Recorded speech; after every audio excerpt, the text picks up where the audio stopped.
I'm going away. I'm going away to Suffolk. I had to think then. I'm going away to Suffolk, and I'm very much looking forward to it. Hello, I'm Richard Vobes, the Bald Explorer, and this is my quest for England and Englishness, its landscape, its heritage and nature.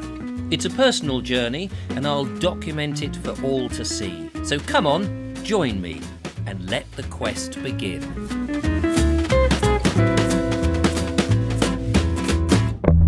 I'm heading to East Anglia in my van for a couple of days to meet up with Windmill Bob.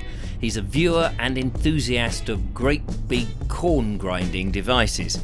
He's promised to take me round the county and show me a few examples of his favourite windmills, and also some Suffolk churches too. Splendid.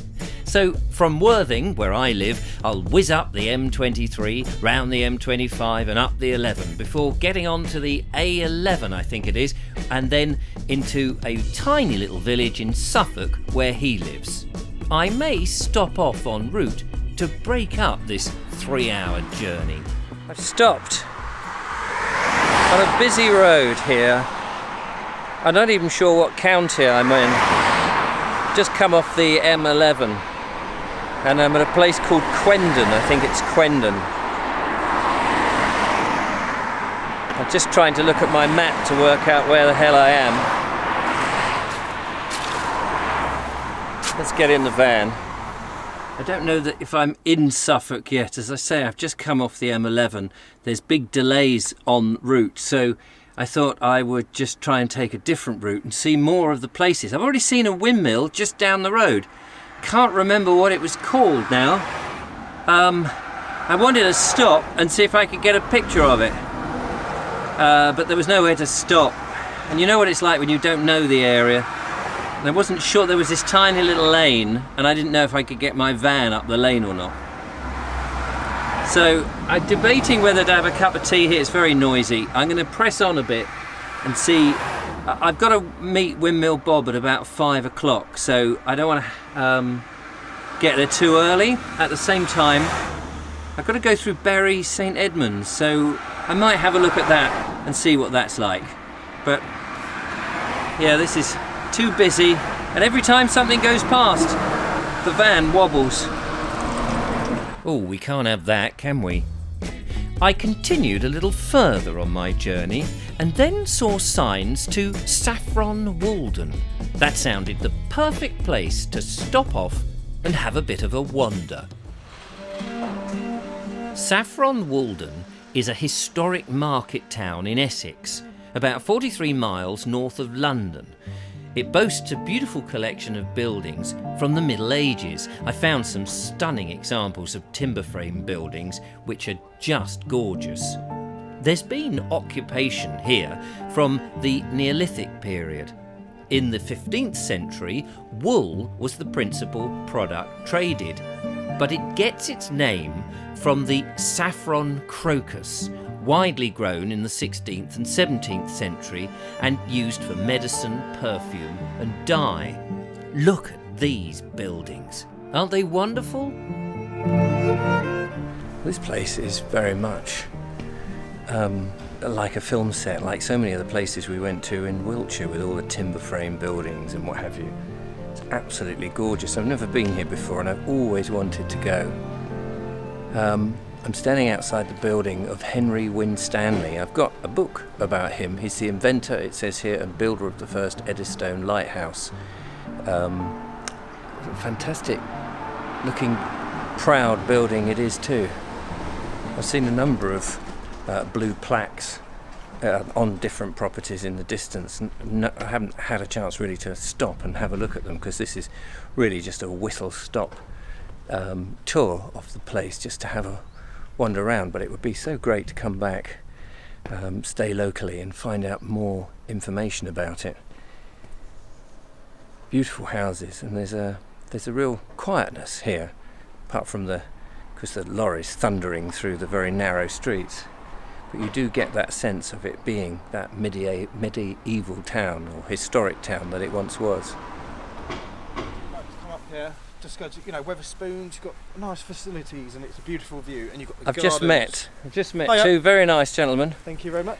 As I was filming, they were curious as to what I was up to, as often people are. They certainly are. And you're from Bishop Stortford, I Yes, believe. I am correct.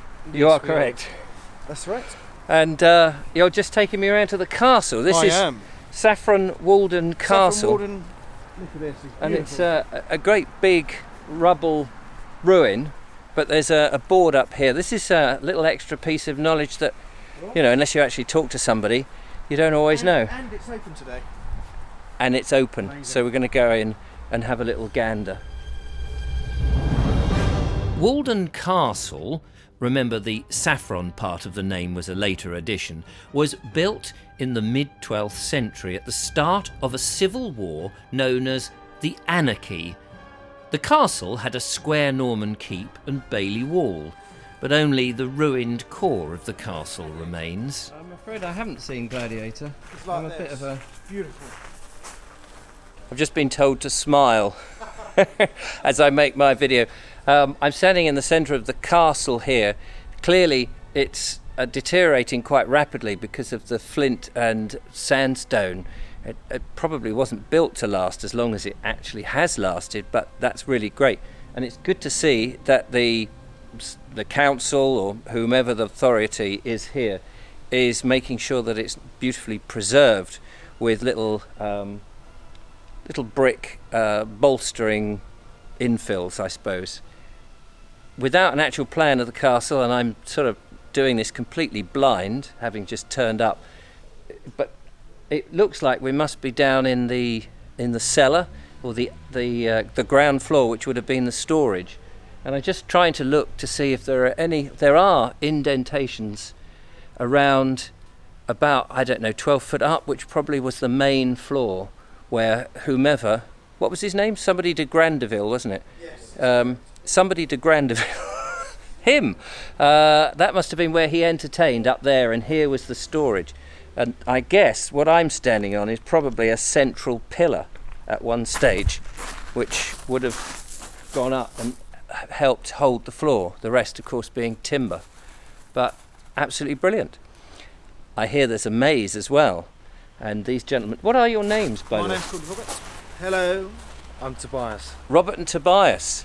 I had no expectation of meeting anybody on my trip, so how lovely it is to meet you guys. Fantastic. Nice to meet you. So we're going to go and have a look at the maze next. We are. Let's do it. These fine gentlemen have just taken me over to what's called the town maze, or a turf maze, but I know it really as a maze, but maybe I've got that wrong. This one, according to the sign here, says it's the largest publicly owned turf cut maze in England. Date of the original cutting, unknown. It says unknown, but in 1699, 15 shillings was paid for the recutting of the maze. And it says here ancient monument, presumably it's a scheduled ancient monument as well. Quite large, it's sort of just bigger than a tennis court, I think.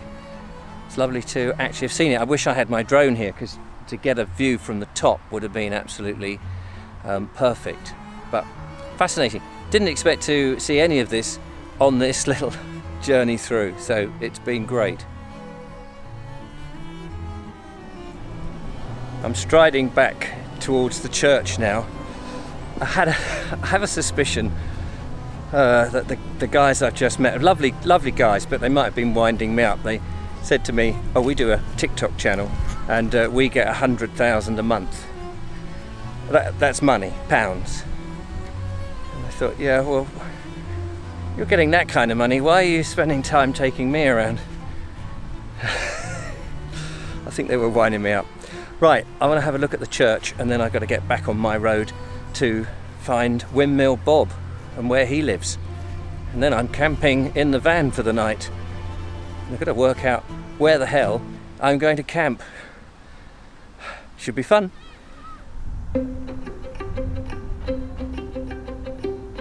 This is clearly a very big church, a very important church, based on the size of it. It's massive.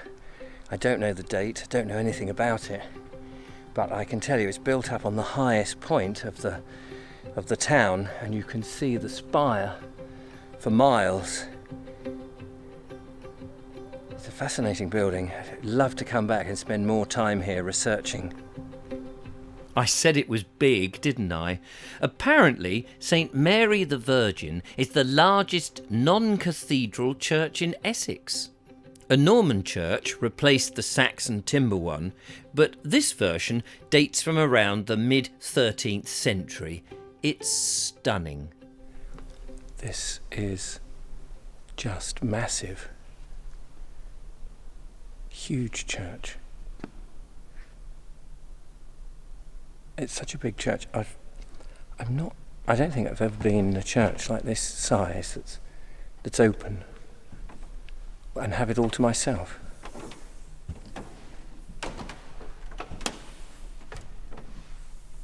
There were some people in just now, and they've just gone. As I said before, I just haven't got the time to really spend to actually look at everything here, but as a fleeting visit, it's nice to know that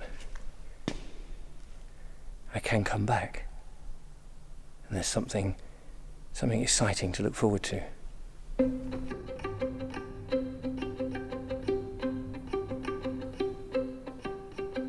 Disaster struck the church in 1769 when the building was struck by lightning.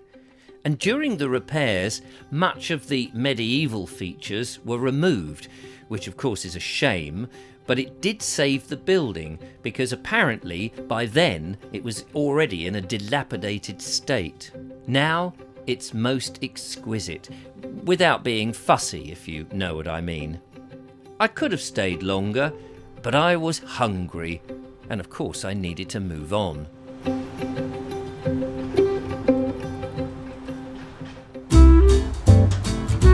Just having some sausage and chips before I move on. I saw a chippy there. I couldn't resist. I'm not quite sure what we're doing for food tonight, so I figured I'll just sit in my van here.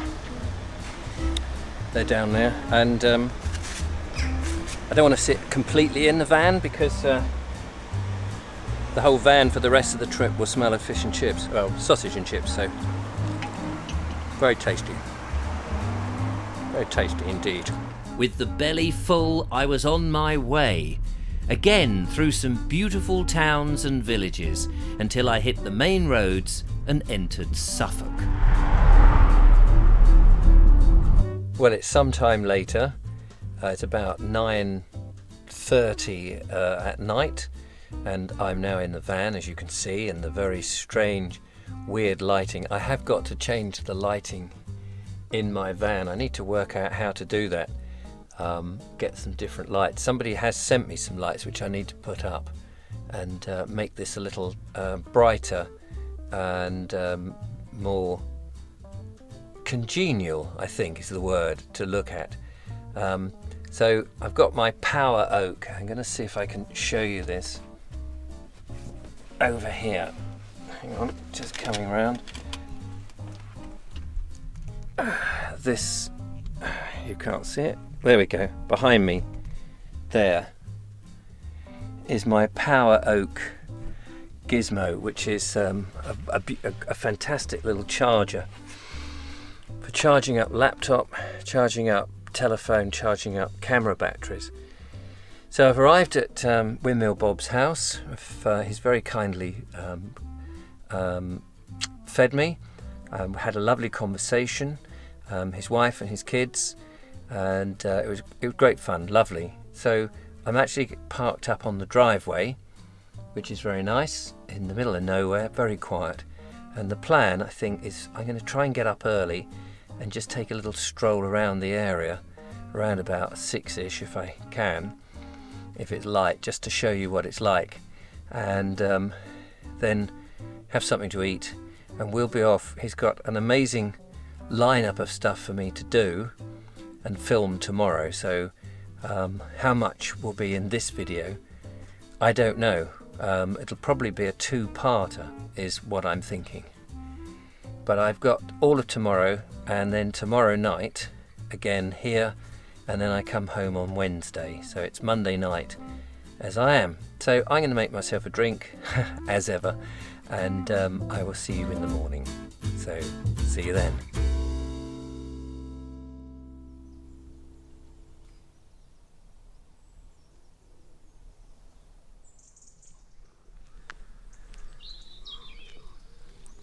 It's the next day, early morning, about 6:30, very misty here.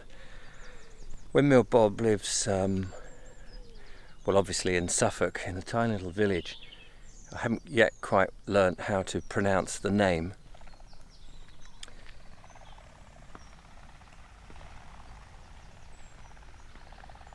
I don't know whether you heard that. It sounded like a flock of birds just moving about behind a hedge. Sorry about that. A little distraction. It's in the middle of nowhere in this wonderful rural countryside, and so there's no shops immediately in the vicinity, and it's just absolutely beautiful. There's a car coming, look behind me, in this murky morning. Probably wondering who the hell I am and what the hell I'm up to. I had a good night. Slept very well. I woke a couple of times to have a wee. It was a bit colder than I thought it would be, although it's reasonably mild now as the light is slowly coming up and the field, things are becoming visible. I'm hoping that you can see me. In front of me there's a water tower sort of rising out of the murky mist. I just thought I'd walk up there and have a look at it. I've had a cup of coffee myself, and I've nipped out to find a couple of hedges to empty the bladder so I don't keep filling up the onboard loo. I don't really know the full capacity of it in terms of, I know the literage, or it's written on it, but I don't know the full capacity in terms of, how many human bodies it takes to fill it up, how quickly. Anyway, it's probably more information than you need to know at this early in the morning. Right. I think it's time to go back in and just sort myself out in terms of batteries and various bits of equipment that I need, and all of that in the van, tidy up the van and have a little bit of breakfast before we head off a little later.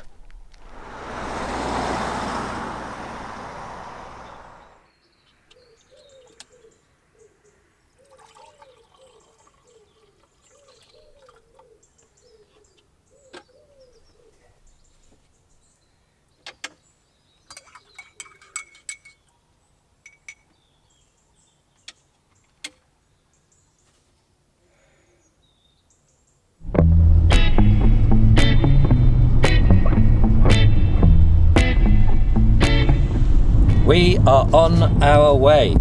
I am in the passenger seat, the hot seat of Windmill Bob's car. There he is, steering away. Keep my eye on the road, mate. Yeah, absolutely. These are narrow, windy Suffolk roads. It's not Silverstone. So we're on our way. We're going to stop at a lovely little church to begin with. Is that right?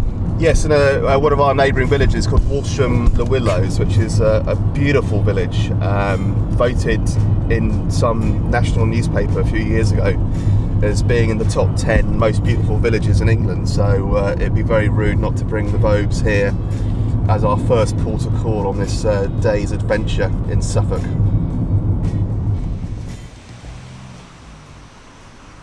This is a remarkable and lovely little church to have a quick gander at. So what's the name of the village? Walsham the Willows. Walsham the Willows. Le Willows. L-E so as like in French. Yeah. Le Willows. Is there willows around here? It must be, yeah. Must be. Well, there were. At one point. Yeah. Beautiful church. Yeah. Unfortunately we can't go in at the moment. So we're just really, we're here to look at windmills, but there's so many interesting sights Yeah. And we were looking at a map last night of all these different places, and you were going, I can take you here, I can take you here, I can take you here. It's going, wait. Hang on. We've only got a day and I've only got one battery. But yeah, what a fantastic church. Very unusual. I love the clerestory windows at the top there, and the tower, and a man with a wheelbarrow has just turned up. Yeah. He's ready to dig another grave, I imagine. Hopefully Not me. for me. Walsham-le-Willows is truly an ancient village, dating back to Metholithic times. But the settled activity really started during the Roman times in scattered farmsteads. And then after the 9th century, the nucleus gathered, like most communities of that period did, around the church. Sadly, the coffee shop wasn't open, so we pressed on to our next scheduled stop.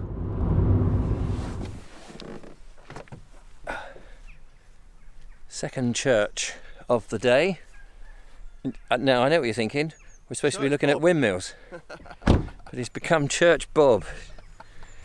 Where are we now? Church Bob. We are in a little village called Coney Weston, which is between Barningham and I can't remember the name. Hopton. Yeah. We're just in the very northwest part of Suffolk. We're ever close to the Norfolk border here, so we're just nestled in Suffolk, and it's a beautiful little country lane called Fen Road that I run down on a fairly regular basis because there's virtually no cars here. And right behind the camera is this beautiful little church called St Mary's. Let's see, have a look round, shall we? Yes, absolutely.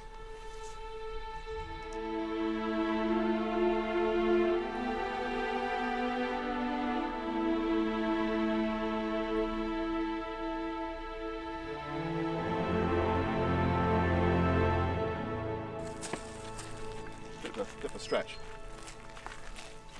Fingers crossed it's open. I'm really pumped this sorted out.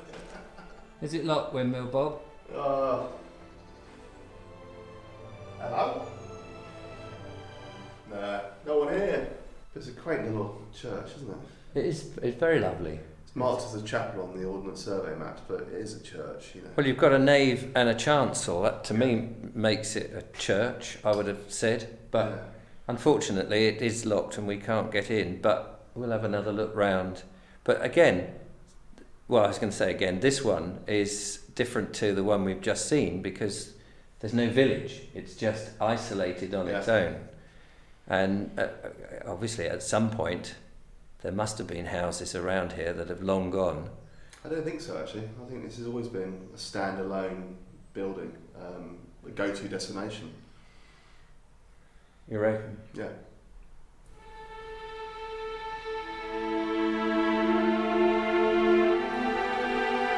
It is curious how the church is marooned in the landscape with no immediate houses nearby. The Church of St Mary is 14th century throughout, but not all at the same date.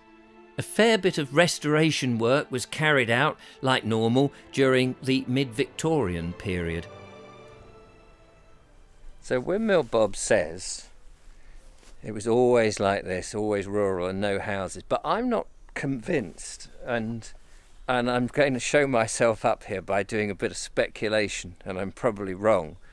But when we come to the north side of the church, we can see here behind me these closed archways. Forget the door, because that's obviously modern, and forget that window there. But prior, in some ancient time, well, I don't know, 400 or 500 years ago, there was clearly an arch. I mean, these arches were there, and then there was clearly a north aisle, which suggests that at one point the church expanded because there were more people coming to church, and then at some point it became too big or it became ruinous, and instead of repairing it, they got rid of the aisle, which suggests that there were fewer people, because otherwise they would have repaired the aisle if there were enough people. So I think at one time there were probably cottages, maybe estate cottages, and they've all disappeared because they were just shabbily made, and so now there's no trace of them. And the nearest big house, I don't know where the nearest big house is, but just sad we can't get in. Anyway, that's my little theory on that. The village of Coney Weston is a mile to the west. Possibly they moved away from the church at some distant point in history for reasons which I've not uncovered. It is a charming church, though, and definitely worth a visit. Anyway, that's all in part 1 of my Suffolk adventure. Join me next time when I go and look at some lovely windmills. Don't forget to follow, like and subscribe, become a patron and support the channel. But until the next one, take care. Bye-bye.